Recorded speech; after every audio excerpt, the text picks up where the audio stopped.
C'est l'heure du JT de l'écho avec Sylviane Baird. Rebonjour Sylviane. Bonjour Hélène.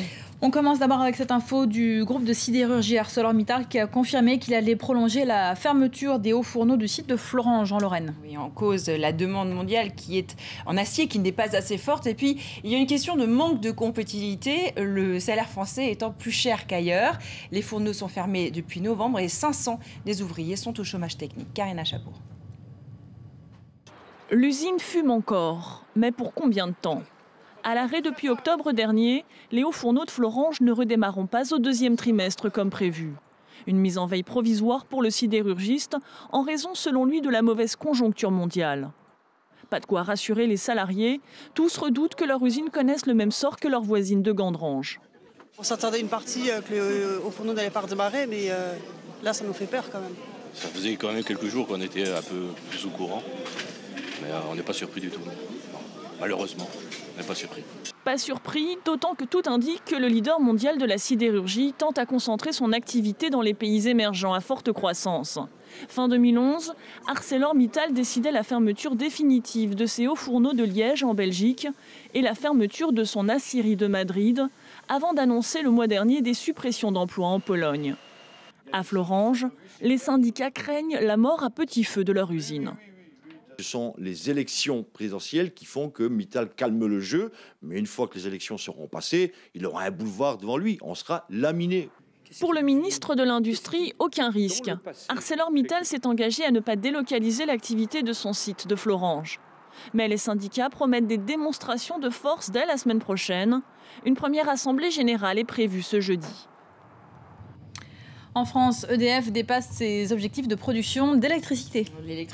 L'électricien va dévoiler ce matin une production en hausse de 3%. Cette performance a permis de compenser la production hydraulique en baisse de 26% cette année pour cause de sécheresse qui a vidé les barrages, les réserves des barrages. Reste à savoir combien d'années de suite EDF pourra réitérer ces bons chiffres. Les travaux dans les centrales exigés par l'État après Fukushima pourraient affecter la disponibilité de ces centrales.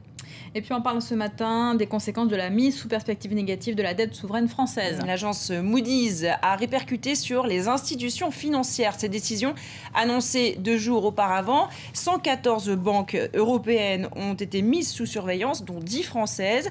Elles concernent notamment BNP Paribas, Crédit Agricole et Société Générale. Et elles portent aussi sur des sociétés dont l'État français est actionnaire, comme la SNCF, Réseau Ferré de France ou encore Thales. Est-ce qu'il y a une réaction particulière sur les marchés européens ce matin ? Eh bien écoutez, c'est plutôt du rouge sur les marchés ce matin, vous allez le voir.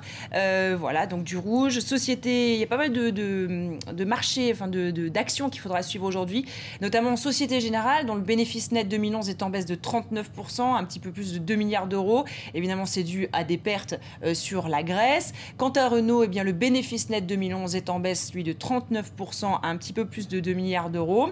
Et puis, on l'a appris il y a quelques instants, la croissance espagnole est en baisse de 0,3% au 4e trimestre 2011. Et sur l'ensemble de l'année 2011, elle est à moins 0,7%. On va maintenant regarder de ce qui s'est passé du côté de l'Asie. Les marchés asiatiques, vous voyez, qui sont également dans le rouge. Sachez que la croissance de Singapour a chuté de 2,5% au dernier trimestre suite à une baisse de la demande dans l'industrie et l'immobilier. Pour 2012, le gouvernement tape sur une croissance entre 1 et 3% contre 5 l'an dernier. Toujours en Asie, on a appris que les investissements directs étrangers en Chine sont en baisse en janvier, sensiblement en baisse de 0,3%, de 12 à 10 milliards d'euros. Enfin, pour terminer cette longue série de chiffres, de bonnes nouvelles pour les Australiens. Le chômage a baissé de 0,1% en janvier, une annonce qui intervient alors que la compagnie Qantas a annoncé qu'elle allait supprimer 500 postes. Tout autre chose, le secteur de l'agroalimentaire maintenant, et les Chinois achètent leur soja aux États-Unis. Ils viennent de signer le plus gros deal de l'histoire dans ce domaine, la Chine, qui achètera 8,5 millions de tonnes de soja, et ce montant pourrait même atteindre les 12 millions de la valeur du contrat, c'est 6 milliards de dollars. L'iPad d'Apple est-il en passe de devenir persona non grata en Chine? Une entreprise, en tout cas, ProView Technology, affirme être le propriétaire du nom iPad. Elle entend faire interdire le commerce de la tablette numérique d'Apple en Chine. Alors si cette affaire prenait de l'ampleur, elle serait néfaste à Apple puisque la Chine est le marché à plus forte croissance pour l'américain. Karina Chapour. Ils ont beau être à la mode, ces iPads risquent de disparaître des rayons des magasins chinois. En cause, un contentieux opposant Apple et ProView Technologies. Le producteur chinois d'écran plat dit être propriétaire du nom. En 2000, il avait déposé la marque iPad dans le but de créer une tablette. Apple avait par la suite racheté les droits pour la marque à travers le monde, mais ProView Technologies aurait conservé ceux pour la Chine. Aujourd'hui, il multiplie les recours pour faire interdire le commerce de la tablette numérique d'Apple sur le sol chinois. Un tribunal lui a d'ailleurs donné raison. La société veut aller plus loin et demande aux douanes chinoises d'interrompre les livraisons. Dans plusieurs villes, les autorités ont demandé aux commerçants de ne plus vendre la tablette d'Apple. Chaque jour, il y a des clients qui veulent acheter des iPads. Mais nous leur disons que nous avons cessé d'en vendre. Nous n'en vendons plus jusqu'à nouvel ordre. On nous a demandé de retirer les iPads immédiatement. Plus grave pour l'américain, outre l'importation, ProView Technologies souhaite aussi interdire l'exportation d'iPad en Chine. Une décision lourde de conséquences, les usines des sous-traitants d'Apple sont en Chine. Avec une telle interdiction, ce serait donc la vente mondiale des tablettes du constructeur qui se trouverait gelée. Une situation toutefois peu probable. De l'avis même de ProView Technologies, elle pénaliserait directement l'économie chinoise.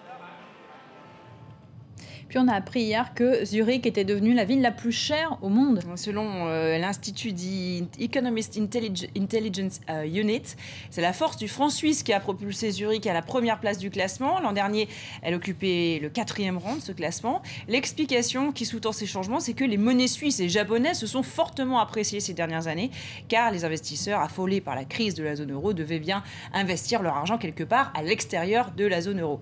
Paris se situe à la 4e position, derrière Oslo. Le classement prend en compte le coût de la vie pour les expatriés dans plus de 130 villes. On termine avec une dernière info pour les gourmands. On apprend que Mars se met à faire des barres chocolatées light. Oui, le confiseur a annoncé hier qu'il ne vendrait plus de barres chocolatées de plus de 250 calories. Donc vous voyez, il y a quand même de la marge.